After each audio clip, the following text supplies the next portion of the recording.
Okay, example number 3, we got x squared plus bx plus c again, but this time we're worried about when b is positive and c is negative.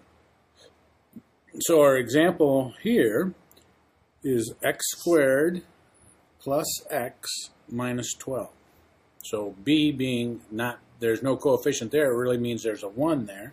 So b is a positive 1 and c is a negative 12.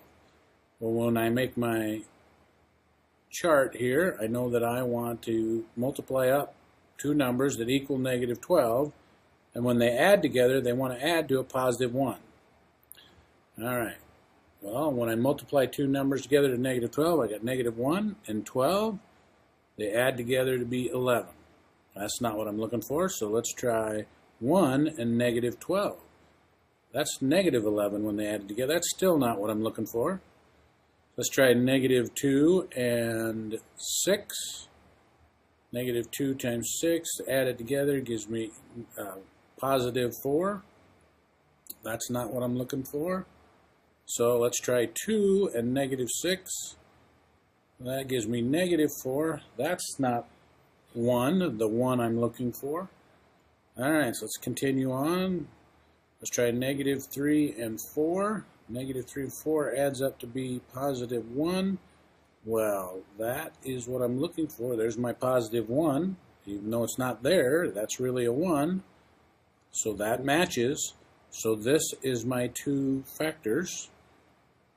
Numbers that go into my factors. X minus 3 and x plus 4.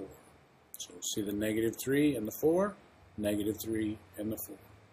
And that is my factored answer. Now let's look at example 4. In example 4,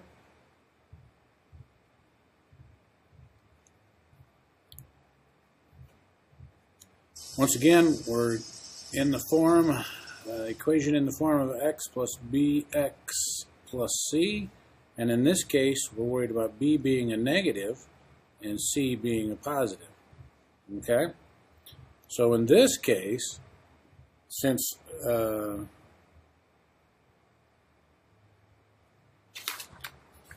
on. That is not what we're worried about.